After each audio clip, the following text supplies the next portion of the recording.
nga ba ang nangyayari? Eto, May naghihinala po kasi na baka na-overdose na si Ngiwi. Or baka sumama na yung pakiramdam. Ngayon, meron din pong nagsasabi na meron daw pong third force. What do you mean by third force? Third force. Bakit ang daing pulis ngayon dyan at saka ang daing barikada? Ano ba to? Napapraning lang si Ngiwi. Napapraning lang si Butod. Baka. What if drama ito? Kasi ang palusot ng Malacanang, ano lang yan, practice lang, nagre-ready lang naman para sa mga possible scenarios, kuning-kuning.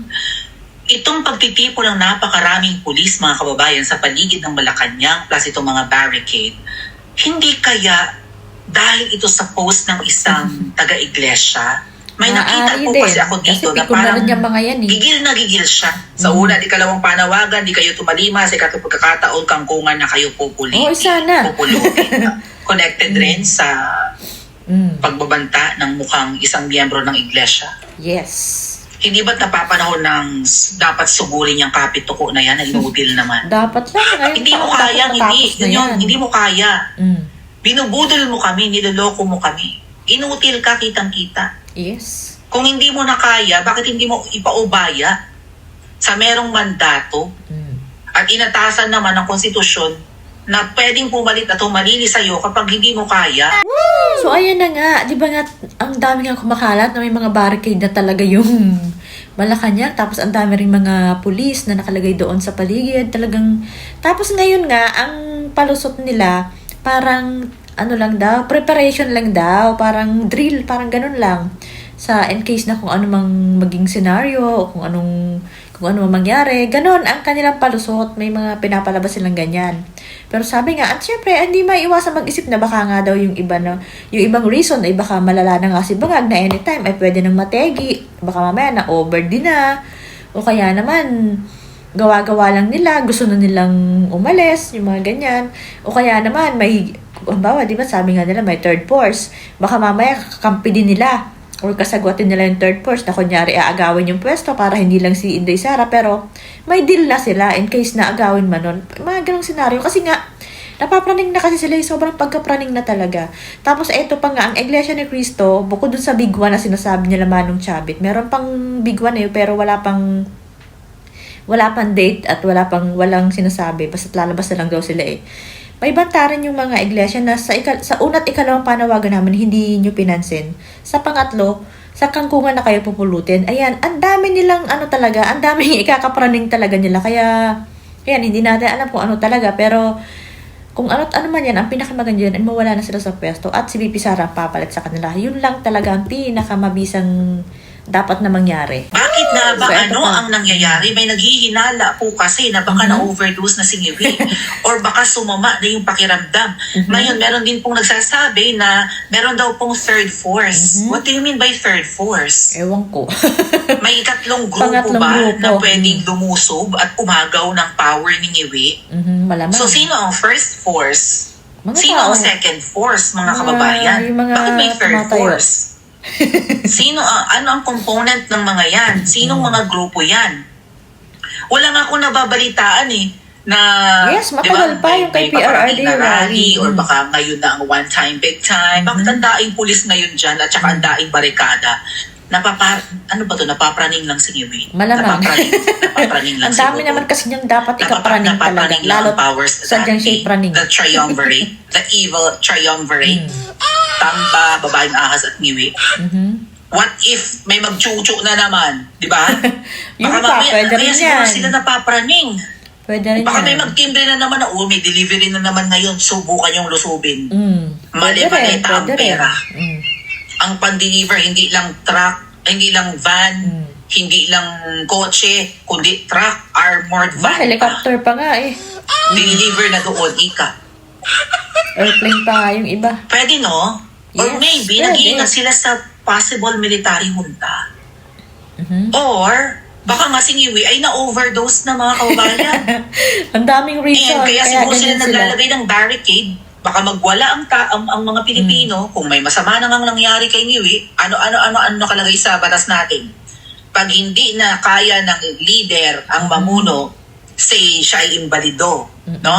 Na aksidente, incapable na nga, natigok, nag-resign, Dapat, ipaubaya na dapat sa vice-presidente ang pamumuno. yes. Vice-presidente dapat ang mag-take over. Yun naman So kung talaga si eh. Iwi ay biglang nahulog sa hagdanan, na-overdose, nangisay, natigok, inatake sa puso, marami nang iniida sa katawan, namamayat na nga, ipapaubaya ba Naku, ng malabo. angkan ng mga yan kay VP Magkakagulo Sara pa yan. ang pamumuno sa Pilipinas? Mm.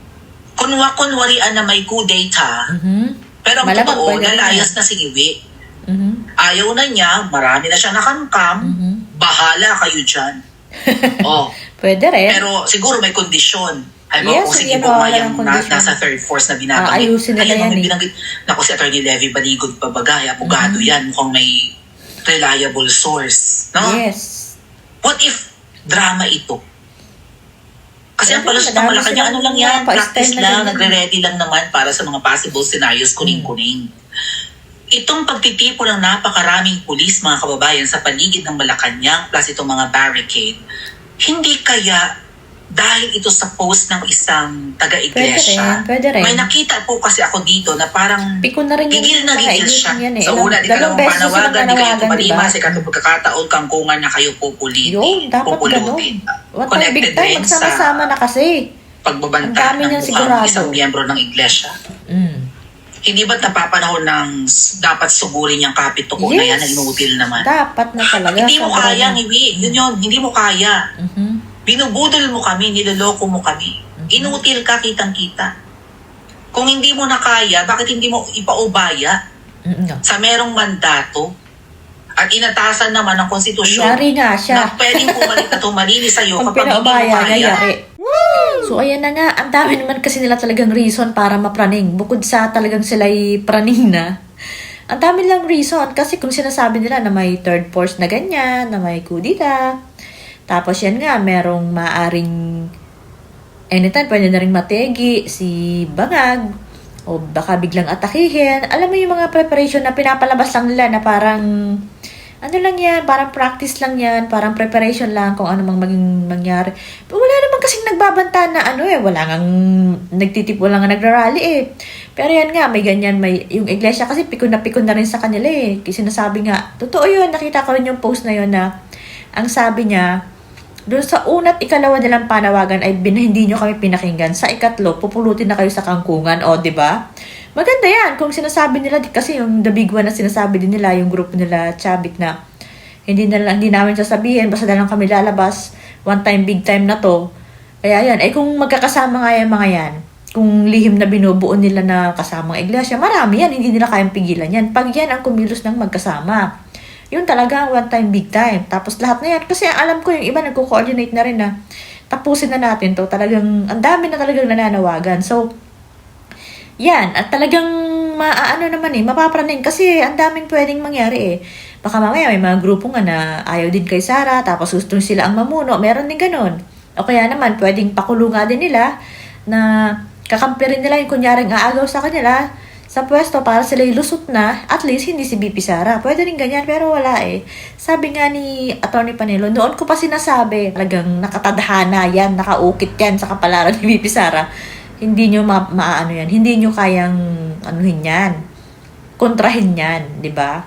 Yun yung sabi ni Panelo. So, ito nga kung ganyan na nga, na kayo praning na, at kung ano-ano na ang pinapalabas nyo, at ganyan, akalain mo yan, bigla kayong magagaganyan. Ngayon lang nangyayari ang mga yan. Dahil lang din nga sa mga pinagagawa nyo, yan kayo na rin yung takot kayo sa sarili ng multo. Eh what if nga naman na mangyari yan, kaya nyo ba? Eh kung magsama-sama nga naman yan, kahit magsama nga lang ang iglesia, saka yung mga kay, yung mga mga kay Pastor Giboloy, utas na kayo eh. Mababait lang talaga yung mga taong yun, ayaw nila ng dahas eh. Kaya lang wala na eh. Hindi na pwedeng hindi magkakagulo. Kasi, pag peace, sobrang dami ng peace rally, yung mga peace na pagtitipon, wala namang nangyari eh. Kaya hindi na talaga. Kaya sabi nga nung isang retired na nagsasalta na, wala na talaga. Wala nang matatakbuhan. Kaya nga sabi nga niya, yung mga hayop nga na wala nang matakbuhan, lumalaban na eh. So, darating tayo dyan hanggang sa tayo magkabakbakan. Sabi ng mga retired. Kasi nga, ready na sila eh.